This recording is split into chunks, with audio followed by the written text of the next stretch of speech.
बुजुर्ग शराबी। आधी रात का समय था।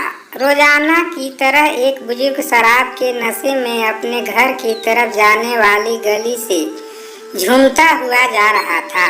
रास्ते में एक खंभे की लाइट जल रही थी। उस खंभे के ठीक नीचे एक 15-16 साल की लड़की पुराने फटे कपड़े में डरी सहमी सी अपने आंसू पोंछते हुए बैठी थी।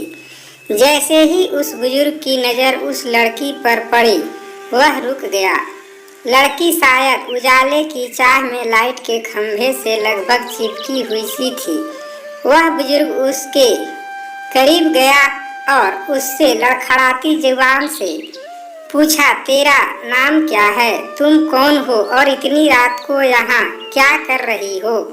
लड़की चुपचाप डरी सहमी नजरों से दूर किसी को देखे जा रही थी। उस बुजुर्ग ने जब उस तरफ देखा जहां लड़की देख रही थी, तो वहां 4 लड़के उस लड़की को घूर रहे थे। उनमें से एक को वो बुजुर्ग जानता था। लड़का उस बुजुर्ग को देखकर झेप गया और अपने साथियों के साथ वहां से भाग गया। लड़की उस शराब के नशे में बुजुर्ग से भी सशंकित थी, फिर भी उसने हिम्मत करके बताया, मेरा नाम रूपा है, मैं अनाथाश्रम से भाग आई हूँ। वो लोग मुझे आज रात के लिए कहीं भेजने वाले थे। दबी जुबान से बड़ी मुश्किल से वो कह पाई। बुजुर्ग बोला, क्या बात करती है तुम? अब कहाँ जाएगी? लड़की बोली, नहीं मालूम। बुजुर्ग बोला, मेरे घर चलोगी? लड़की मन ही मन सोच रही थी कि ये शराब के नशे में है और आधी रात का समय है, ऊपर से ये शरीफ भी नहीं लगता, और भी कई सवाल उसके मन में धमा चौकड़ी मचाए हुए थे। बुजुर्ग फिर बोला, अब आखिरी बार पूछता हूँ, मेरे साथ चलोगी हमेशा के लिए? बदनसीबी को अपना मुकद्दर मान बैठी। गहरे धूप अंधेरे से घबराई हुई सब कुछ भगवान के भरोसे छोड़कर लड़की ने दबी कुचली जुबान से कहा, जी हाँ।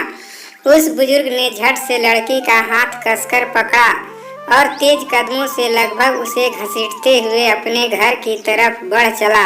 वो नशे में इतना धुत था कि अच्छे से चल भी नहीं पा रहा था। किसी तरह लड़खड़ाता हुआ अपने मिट्टी से बने कच्चे घर तक पहुंचा और कुंडी खटखटाई। थोड़ी ही देर में उसकी पत्नी ने दरवाजा खोला और पत्नी कुछ बोल पाती कि उससे पहले ही उस बुजुर्ग ने कहा, ये लो संभालो इसको, बेटी लेकर आया हूँ हमारे लिए। अब हम बांझ नहीं कहलाएंगे, आज से हम भी औलाद वाले हो गए।